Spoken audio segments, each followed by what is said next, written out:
Assalamualaikum warahmatullahi wabarakatuh. Hai anak-anak semua. Pada video kali ini kita akan membahas ciri-ciri makhluk hidup. Namun sebelum kita membahasnya, mungkin anak-anak semua sudah tahu bahwa manusia, kucing, hewan yang ada di sekitarmu merupakan makhluk hidup. Betul kan? Kemudian seperti tanah, batu, angin, udara merupakan benda mati. Dari manakah anak-anak semua tahu kalau benda-benda tersebut bukan makhluk hidup ataupun makhluk hidup? Kita mengetahui bahwa benda-benda yang ada di muka bumi ini berdasarkan ciri-ciri yang dimilikinya.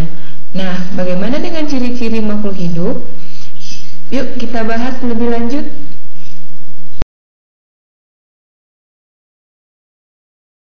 Untuk kali ini kita akan membahas kompetensi dasar 3.2, yaitu mengklasifikasikan makhluk hidup dan benda berdasarkan karakteristik yang diamati. Untuk indikator pencapaian kompetensinya, yaitu menjelaskan ciri-ciri makhluk hidup di sekitarnya.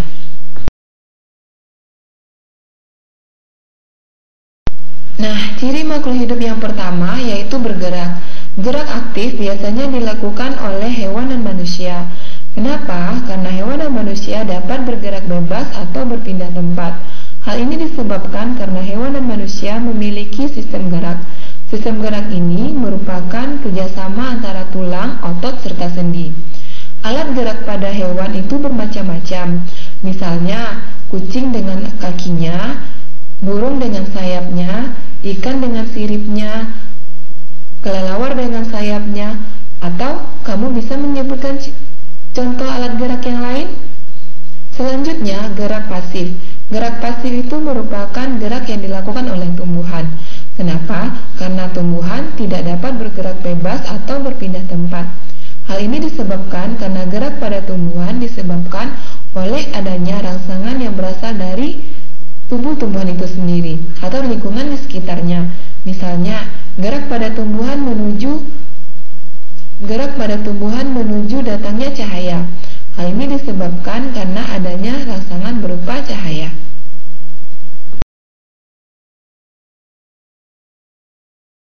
Hidup yang berikutnya yaitu berkembang biak atau reproduksi. Reproduksi merupakan kemampuan makhluk hidup untuk memperoleh keturunan. Nah, tujuannya yaitu untuk melestarikan keturunan tersebut agar tidak punah.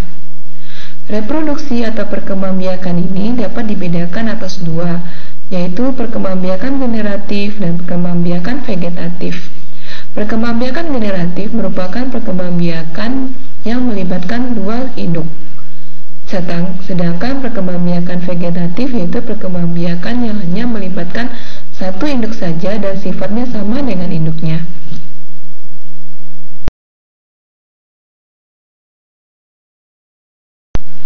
Ciri-ciri makhluk hidup yang ketiga yaitu tumbuh dan berkembang.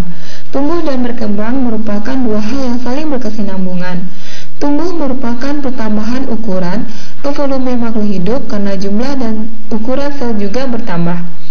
Semua makhluk hidup mengalami pertumbuhan. Misalnya pada manusia, pertambahan ukuran dari bayi, anak-anak, remaja hingga dewasa. Kemudian, pertumbuhan pada hewan, anak kucing akan bertumbuh menjadi kucing dewasa. Anak sapi akan tumbuh menjadi sapi dewasa. Pada tanaman juga terlihat pada biji tanaman yang ditanam, lama-kelamaan akan tumbuh mengalami kecambah hingga menjadi tanaman dewasa. Nah, apakah ananda bertambah tinggi? Inilah yang disebut dengan pertumbuhan. Kemudian berkembang yaitu proses menuju kedewasaan yang ditandai dengan berfungsinya organ reproduksi. Misalnya pada tanaman sudah terlihat pada munculnya bunga.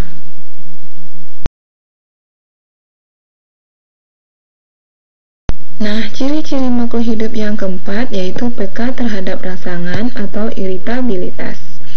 Iritabilitas merupakan kemampuan makhluk hidup untuk menanggapi rangsangan. Rangsangan itu dapat berasal dari lingkungan sekitar. Hewan dan manusia dapat menanggapi rangsangan tersebut dengan menggunakan alat indera. Apa aja sih contoh rangsangan? Rangsangan itu dapat berupa cahaya, panas, dingin, sentuhan, rasa, dan lain-lain. Rangsangan yang ditangkap oleh alat indera dapat berupa cahaya yang ditangkap oleh mata, suara yang dapat ditangkap oleh telinga, rasa yang dapat ditangkap oleh lidah, bau yang dapat ditangkap oleh hidung, serta sentuhan yang ditangkap oleh kulit. Nah, bagaimana dengan tumbuhan? Tumbuhan juga peka terhadap rangsangan. Hal inilah yang menimbulkan gerak pada tumbuhan. Contohnya adalah gerak menutupnya daun putri malu ketika kita sentuh.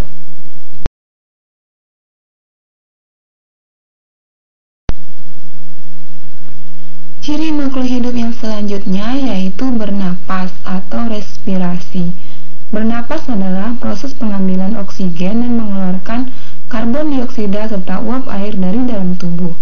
Oksigen yang diambil digunakan untuk proses pembakaran sari-sari makanan di dalam tubuh makhluk hidup atau yang kita kenal dengan istilah metabolisme. Mamalia, aves, reptil, dan amfibi itu bernapas dengan menggunakan paru-paru, sedangkan ikan itu bernapas dengan insang, serta tumbuhan juga bernapas dengan menggunakan stomata dan lentisel.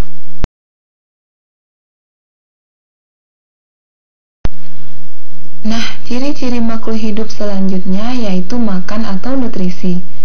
Kalian sudah makan atau belum? Butuh makan atau tidak? Ya, semua makhluk hidup butuh makan. Hal ini disebabkan karena makanan dapat menghasilkan energi yang akan digunakan oleh makhluk hidup untuk beraktivitas. Organisme berdasarkan pemenuhan kebutuhan makanannya dibedakan atas dua, yaitu organisme autotrof dan organisme heterotrof. Organisme autotrof merupakan organisme yang dapat mengubah bahan anorganik menjadi organik, atau kita kenal dengan istilah dapat membuat makanan sendiri dengan bantuan energi seperti energi cahaya matahari dan kimia. Contohnya yaitu tumbuhan hijau, karena dalam hal ini tumbuhan hijau mampu melakukan fotosintesis.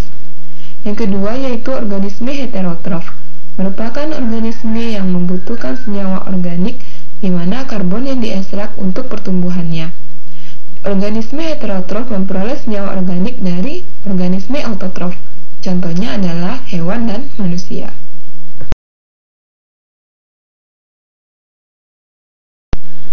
Ciri-ciri makhluk hidup selanjutnya yaitu mengeluarkan zat sisa atau ekskresi. Ekskresi adalah proses pengeluaran zat sisa metabolisme yang sudah tidak dimanfaatkan oleh tubuh makhluk hidup.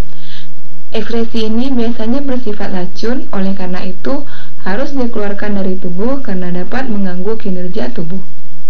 Alat ekskresi pada hewan bermacam-macam, seperti pada cacing ada nefridia, pada manusia ada ginjal, paru-paru, hati.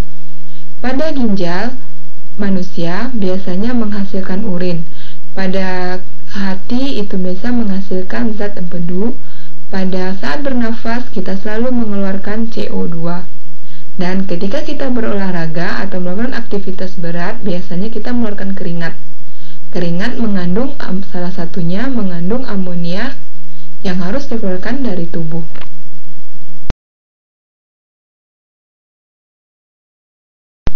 Ciri-ciri makhluk hidup yang terakhir yaitu adaptasi. Adaptasi merupakan kemampuan untuk menyesuaikan diri dengan lingkungannya. Nah, apa sih tujuannya? Tujuannya untuk menghindarkan diri dari pengaruh lingkungan yang kurang baik. Hal ini agar makhluk hidup tersebut dapat bertahan di lingkungannya.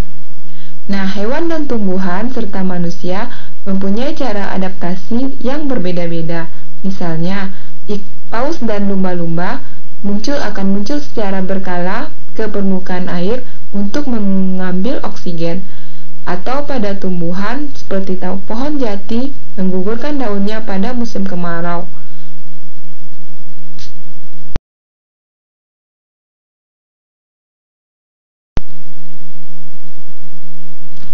Oke anak-anak semua, ciri-ciri makhluk hidup sudah kita bahas dalam video ini. Dapat kita simpulkan bahwa ada 7 ciri-ciri makhluk hidup, yaitu 1. Bergerak, 2. Bernafas, 3. Reproduksi, 4. Tumbuh dan berkembang, 5. Peka terhadap rangsangan, 6. Mengeluarkan zat sisa, 7. Beradaptasi. Diingat ya, jangan sampai lupa. Sampai jumpa. Assalamualaikum warahmatullahi wabarakatuh. Oke anak-anak semua, demikianlah video kali ini. Kita sudah selesai membahas ciri-ciri makhluk hidup. Dapat kita simpulkan bahwa makhluk hidup mempunyai ciri-ciri yang membedakannya dengan benda mati atau benda tak hidup. Ciri-ciri makhluk hidup itu antara lain bergerak, bernafas, makan, tumbuh dan berkembang biak, peka terhadap rangsangan, beradaptasi, dan mengeluarkan zat sisa. Oke, sampai jumpa di video selanjutnya. Assalamualaikum warahmatullahi wabarakatuh.